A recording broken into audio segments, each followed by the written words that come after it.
ପ୍ରତ୍ୟେକ ମଣିଷ ତାଙ୍କ ଜୀବନରେ ସୁଖ ଶାନ୍ତି ଆଶା କରିଥାନ୍ତି।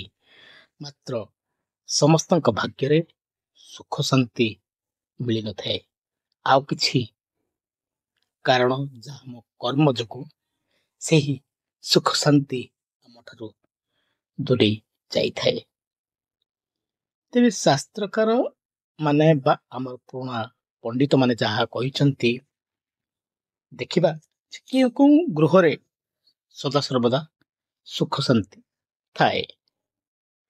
ଯେଉଁ ଗୃହ ସଦାସର୍ବଦା ପରିଷ୍କାର ପରିଚ୍ଛନ୍ନ ରହୁଥାଏ, ସେହି ଗୃହରେ ସଦାସର୍ବଦା ସୁଖ ଶାନ୍ତି ଥାଏ। ସେହିଭଳି ଯେଉଁ ଗୃହରେ ସୁସ୍ଥ ପାନୀୟ ଜଳ, ଶଯ୍ୟା, ଆସନ ଓ ବସ୍ତ୍ର ମାନ ଥିବ, ସେଠି ସୁଖ ଶାନ୍ତି ନିଶ୍ଚିନ୍ତ ମିଳିବ। ଯେଉଁ ଗୃହରେ ଗାଈମାନେ ଭଲ କ୍ଷୀର ଦେଉଥିବେ, ଯେଉଁ ଘରେ ଧନ ଧାନ୍ୟ ସଞ୍ଚିତ ହୋଇଥିବ, ଘରର ବାଡ଼ି ବଗିଚାରେ ଭଲ ଫଳ ପନିପରିବା ଆସୁଥିବ, ଘରର କୂପ ଜଳାଶ୍ରୟରୁ ସ୍ୱଚ୍ଛ ଜଳ, ଯେଉଁ ଗୃହରେ ଶିଶୁମାନେ ସଦାସର୍ବଦା ଆନନ୍ଦରେ ଥିବେ ଏବଂ ସ୍ତ୍ରୀମାନେ ମଧ୍ୟ ଖୁସିରେ ଥିବେ, ବାପା ମା ଗୁରୁଙ୍କୁ ଯେଉଁ ଘରେ ସୁଖ ମିଳୁଥିବ, ଖୁସିରେ ଥିବେ, ଘରର ଗୃହକର୍ତ୍ତା ପୁଣ୍ୟ କାର୍ଯ୍ୟରେ ବ୍ରତୀ ଥିବେ, ସନ୍ତାନ ସନ୍ତତି ମାନେ ପିତୃଭକ୍ତ ହୋଇଥିବେ ଏବଂ ସେହି ଗୃହରେ ସଦାସର୍ବଦା ସୁଖ ଶାନ୍ତି ବିରାଜମାନ ଥାଏ ଓ ସେହି ଗୃହକୁ ସ୍ୱର୍ଗ ସମାନ ବୋଲି କୁହାଯାଇପାରେ। ତେବେ ସୁଖ ବିଷୟରେ କହିବାକୁ ଗଲେ ଉତ୍ତମ ସ୍ୱାସ୍ଥ୍ୟ,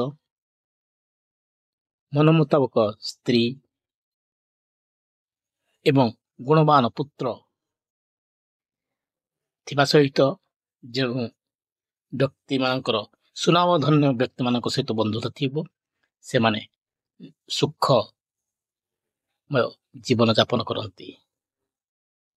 ଏବଂ ଯେଉଁ ଘରେ ଅନ୍ନ ବସ୍ତ୍ରର ଅଭାବ ନଥିବ, ନିତ୍ୟ ନିୟମିତ ଭଲ ଆୟ ଆସୁଥିବ, ଇଚ୍ଛା କରୁଥିବା ଜିନିଷ ମିଳିଯାଉଥିବ, ଋଣ କରିନଥିବେ ଏବଂ ସଭା ମାନଙ୍କରେ ସେମାନଙ୍କୁ ସମ୍ମାନ ମିଳୁଥିବ, ସେମିତି ଜୀବନ ସଦାସର୍ବଦା ସୁଖମୟ ହୁଏ ବୋଲି କୁହାଯାଏ।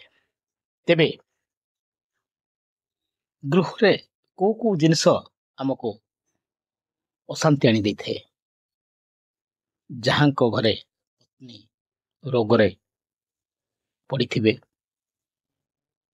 ଯାହାଙ୍କ ଘରେ ଗୋରୁ ଗାଈ ସୁସ୍ଥ ନଥିବେ, ଚାକର ବାକର ଯାହା ଘରେ ବିଶ୍ୱସ୍ତ ନଥିବେ, ସେହି ଗୃହରେ ସଦାସର୍ବଦା ଅଶାନ୍ତି ଲାଗି ରହିଥିବ ବୋଲି ଶାସ୍ତ୍ରକାର ମାନେ କୁହନ୍ତି। ତେବେ ଏଇସବୁ ବିଷୟକୁ ଆମେ ଟିକେ ଧ୍ୟାନ ଦେଲେ ବା ଚିନ୍ତା କଲେ ଆମେ ସୁଖରେ ରହିପାରିବା ଏବଂ ସୁଖରେ